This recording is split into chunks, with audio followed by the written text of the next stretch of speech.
a quote-unquote far-right government, that is never, ever going to happen. Well, it might not happen under this government, but it'll happen under one in the future. The first thing is the British public are totally right. I do not want to live in a country with Hamas supporters. I want them deported. I want them chucked out. Simple. And I will do everything I can to ensure that happens.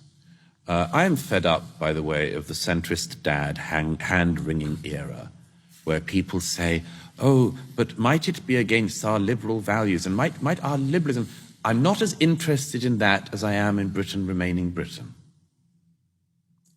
I am much more interested in that. At every time of national emergency in our nation's history, we gave something up to survive. We did in the Napoleonic Wars, we did in the wars of the 20th century, and we will have to now. This is the thing we give up, extending tolerance to people who do not extend it back to us. It should be over, that era. The first person who must be deported from the UK and have his citizenship withdrawn is a man called Mohammed Sawalha who lives in North London. I am happy to start handing out his address if need be. Mohammed Sawalha is a former military commander of Hamas in the West Bank. He has been living peacefully in the UK, that is undisturbedly, I should say, undisturbed in the UK for many years now. Under the last Labour government, he seems to have got UK citizenship. Now, to get UK citizenship, you have, among other things, to show that you're a person of good character. I would submit that if you are a military commander of Hamas, you are not a person of good character.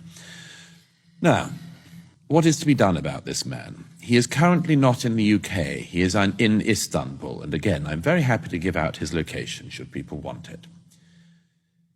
I do not want that man back in my country. I don't want him here. If he arrives back here, he should be arrested and deported. Now, I would also like him to go to the Gaza. Mohammed Sawalha should not be in the UK. The name of this man is now out there. It was put on the front page of the Sunday Times a couple of weeks ago. I immediately got my lawyers to write to the Home Secretary, the Prime Minister, the Director of Public Prosecutions, and the Attorney General, saying that if they do not prosecute him, I will get a prosecution myself. This man cannot live in my country. He will be the first, and we will see how many more need to come after him.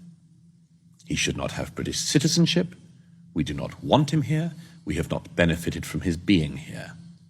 Let me throw one other name straight out there who should be on the same list. A man called Mohajerani, the former Deputy Prime Minister of Iran. He lives in Harrow. Again, I'm very happy to start giving his address out.